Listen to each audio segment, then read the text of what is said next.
apparently Finkler's not going to be playing this week. Yeah, no, he pulled up sore after the Adelaide game and did a scan on him, and he strained an abductor, so could have pushed him for this week, but we've got a 10-day break before the next game, and so early in the season, no point pushing him through it, so he'll be right for a game against Wellington. But yeah, this one probably came too quickly. What did you make of his game last week? Yeah, he was better. Yeah, he's improving all the time, and look, we're not.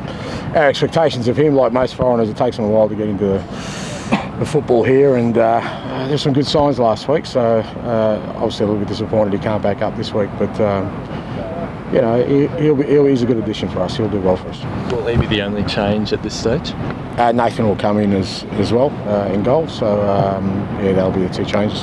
And who are you thinking of replacing Finkler? Johnny Brew will come in for Guy. Straight top there, and I think we've had a fair few disruptions in the first 2 or 3 rounds, obviously because of international commitments, and we want to sort of settle the team down a little bit and try and we did well last week, so try and make the minimum amount of changes. It's a personnel swap, Ange, but it's not a straight swap. Brew for Finkler, really, is it?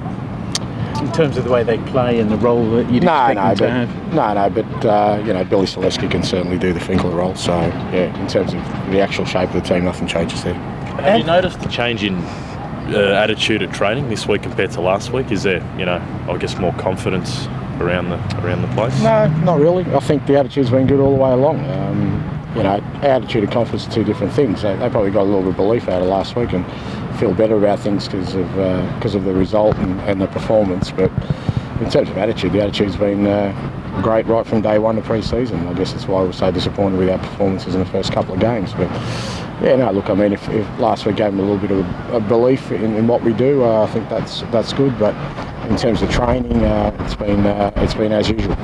How important is it to get a win on the road, Ange, given what happened on the road last time?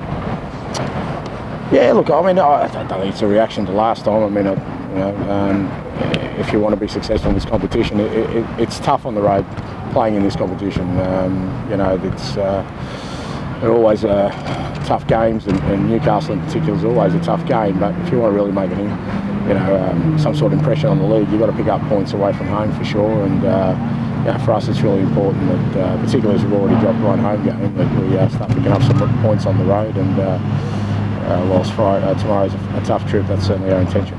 In the past, you've said you don't look at individuals of the opposition, but this week coming up against Big Emil Heskey, surely there's someone you're going to have to make sure is looked after in the right manner.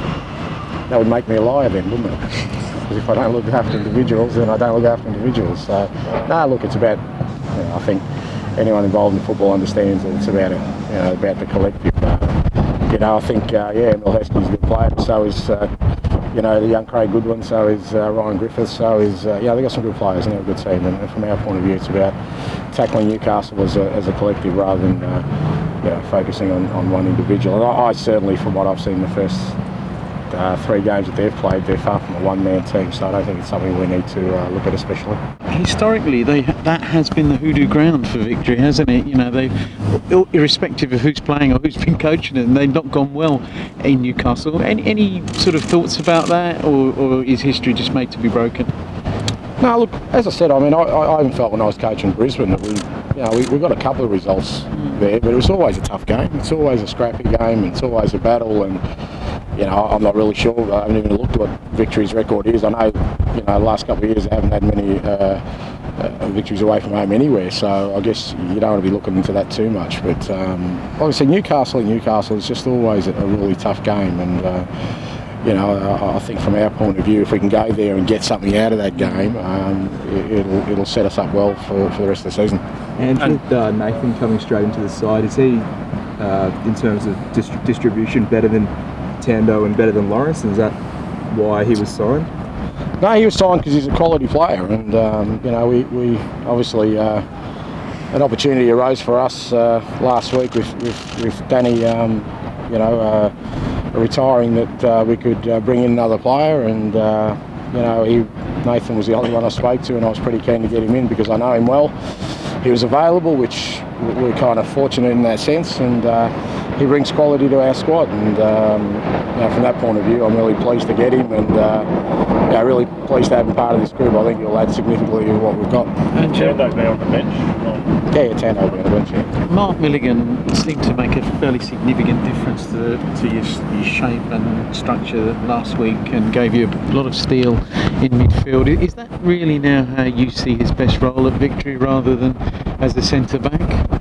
Oh, look, I think, I don't want to really get fixed into what, the beauty of Mark is, and I knew when I was signing him, is that, he can do the different roles. And I think it gives us some flexibility depending on who we're playing. There may be times where he will sit back, in a centre-back role, and other times we can push him into midfield, and other times he can do both. And I think that's the beauty of him, and that's why I was pretty keen to get him to the club. And there are times this year, against different sides who play different ways, that having that adaptability and versatility in there in a quality player, I think, it gives us another weapon. And I was pleased with him last week, and I think it's something we can develop with him.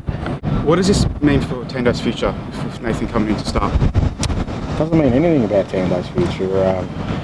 Look, there are many things, and in many walks of life where job security is the number one thing. But as a sportsman or as a sports team, if you have aspirations, then job security is not what drives you. I reckon Tando be pretty excited about having a guy working with him every day that he's played for the Socceroos last year, because I assume Tando and Lawrence Thomas have aspirations to be the best goalkeepers they can be, and hopefully get to that level one day. So the fact they've got somebody like that next to them every day, I'd be excited. Again, it depends what your end game is. If your end game is job security, then obviously somebody in his position would be disappointed. But I don't think that's what Tando's about. I think that's what Lawrence is about. And it's not what we're about as a football club.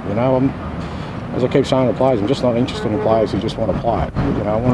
We need to be ambitious, and if you're ambitious, you kind of welcome the fact that we're getting a quality person into our football club. Have you been working on defence through the flanks, I guess, this week? Obviously, you've mentioned Craig Goodwin, but Newcastle have been they've got a lot of speed on the flanks, and they've been very impressive out wide so far this season. Yeah, they have been, and that's I guess something that we've got to be aware of, and as I said, I think they've had 4 or 5 players who've done really well through their first, especially the last couple of weeks. I think they were disappointing in their first game as well, so they've bounced back pretty well. But it's that sort of competition. Who knows what this weekend will dish up, and who's going to be the rising stars and who are going to be the flops. Time will tell.